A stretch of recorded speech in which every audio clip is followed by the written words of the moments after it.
As you might have heard, the Ninja Kids were in the process of putting together their own Mighty Morphin Power Rangers episodic show on their video channel. From the sounds of it, it has been canceled due to Hasbro pulling the plug. Well, didn't think this would be happening. What's going on, guys? Leo V back with another video here on the channel, and we've got some interesting news to talk about. Surprise, surprise, the Disney Plus reboot that we've been waiting for was canceled. Only in production, never fully greenlit. I can't say that I had a whole lot of expectations around that. But if we remember, this was the reason that the Ninja Kids collaboration with Playmates stopped being a thing. And as soon as they announced the cancellation, Ninja Kids jumped back out of the woodworks with their Power Rangers project and dropped episode 1. I'll be honest, going into this, I wasn't really sure what to expect. On one hand, you have the Ninja Kids, who are obviously very experienced with action and choreography. And on the other hand, you have a Power Rangers adaptation that is trying to introduce an entirely new version of these characters. And after watching, I think the best way to describe it is it's surprisingly good in some areas, surprisingly weird in others, and it feels like it's rushing to get somewhere that we haven't been properly introduced to yet. The biggest compliment I can give to this episode is that the action is actually impressive. But the biggest criticism is sometimes it feels like the episode assumes we already know more about this universe than we actually do. But before we get into it, make sure you smash that like and subscribe button so you don't miss out on any videos here on the channel. Let's go. So let's start with the obvious. The fight choreography is really great. And I don't mean great for a kid's show.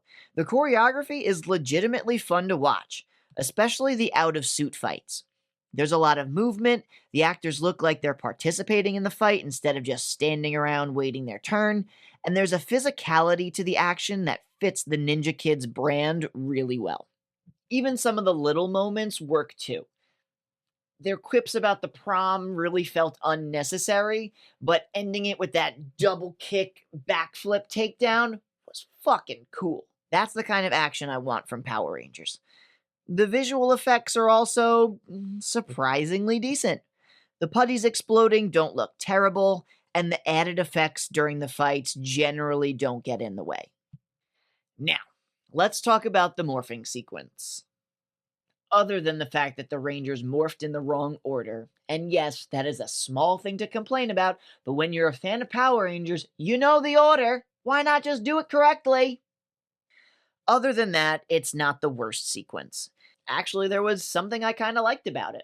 Using their power coins to circle around the Rangers before it ended up in their morpher was a pretty cool visual detail. And if you look, the coins themselves look very similar to the plastic-looking Playmates ones that they have out now. I don't think that's a coincidence. There's something about seeing those coins represented that way that gives the whole thing a nice connection to the classic Power Rangers aesthetic. Their big group transformation into their suits, you can still kind of see the generative AI hand struggles there. But in general, these suits are just fucking cool! Shout out to TokuJay who designed these suits. I still can't believe that they collaborated together to make these suits in real life. They are just beautiful. The Black Ranger's helmet does kind of lose a little bit of the details because of the color.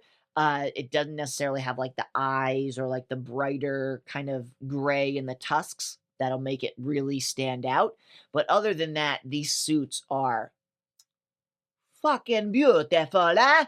Where I think the episode starts struggling is with the characters. Zach is angry, like really angry. This kid is fighting like somebody just insulted his entire bloodline. I get wanting to give them stronger personalities, but Zach sometimes goes from confident and energetic to I am personally offended by the existence of evil. It's a little overdramatic. And then there's Billy. Billy feels like an afterthought for basically the entire episode.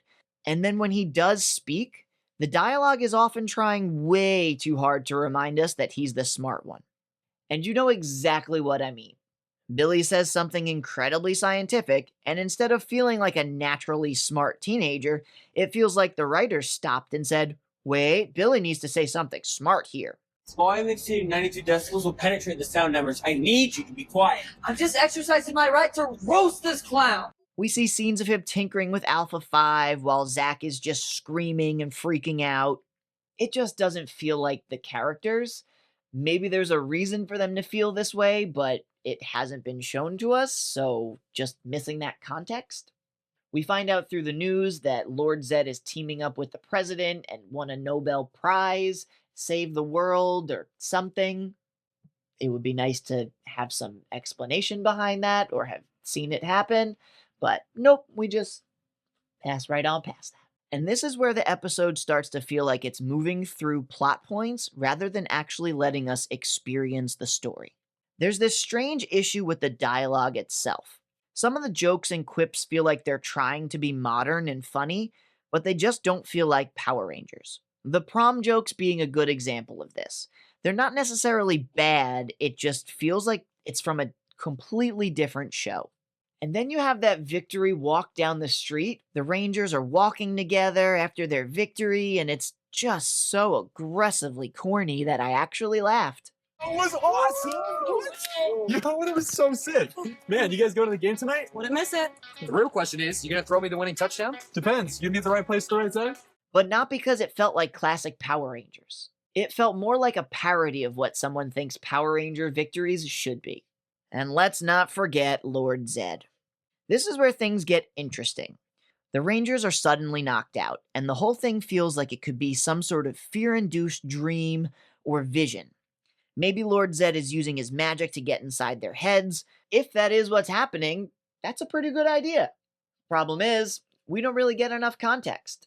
The design for Lord Zedd himself is a little bit weird. He feels short and stocky compared to the big grandiose figure we're used to from the original Mighty Morphin. And then there's the biggest question, what's up with the hand claws? I'm not saying that they can't eventually have a purpose. Maybe there's a reason they're there, maybe they'll become important later, but in this episode, they just kind of exist. And when you introduce a new visual to a character that people know so well, you almost need to give them a little hint as to why you've done that. Otherwise, it just feels like you made a design choice for the sake of design choice. Then Jason wakes up in a cave and he hears from this voice to not ever give up. You're a Power Ranger. I thought that would be kind of a given. And then he wakes up again somewhere that clearly doesn't look like Earth, and he's shaking with fear. And I love that moment for Jason. We don't get to see the Red Ranger feeling that kind of fear very often. It could really lead him to make some good decisions later on, but again, we just cut to, oh no, Trini's stuck outside, let's go help her. But the episode doesn't really give us enough context to understand what's happening. It feels like we're supposed to know that some sort of time has passed, but it's not properly explained. The Rangers feel like they've already been through some things. The world feels like it's already changed, but we don't really get to experience that transition. So instead of feeling mysterious, it just feels rushed. Eventually we cut to outside where Trini is fighting a group of aliens, and Zato shows up? Yes, that Zato, but as a little baby kid. And honestly, this is one of those moments where the episode clearly wants you to start asking questions. Who is he? What's his connection to the Rangers? Why is he here? What's happening to this world? And that's good. Mystery is a good thing. Jason shows up, gets over his fear, starts kicking some ass, and it just ends. Into a well-placed Playmates commercial for the Season 2 Reignition toys, which don't look all that great. So overall, I don't hate this episode. Actually, I think there's a lot here that could work. The action is easily the strongest part, the choreography especially, the out-of-suit fighting is impressive, the suits look great, the morphing sequence has some genuinely cool ideas, and the episode establishes enough of its world to make me curious about where it's going. But there's also some serious issues. The characterization is uneven. Some of the dialogue feels forced, especially when it's trying to make Billy sound smart. The humor doesn't always feel like Power Rangers.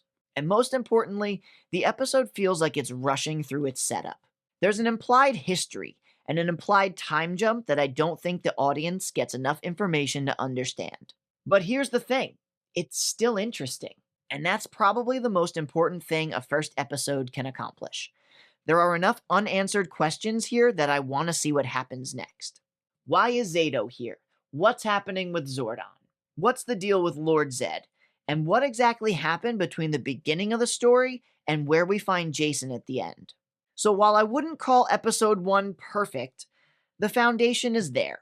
And if the series can just slow down a little bit, develop some of these scenes more, and let it breathe, they could really have something on their hands. And if nothing else, at least we know these ninja kids can throw down. Stay tuned for episode 2, I'll cover that when it drops. Until then, hit that like and subscribe button, and I'll catch you at the next video. Later!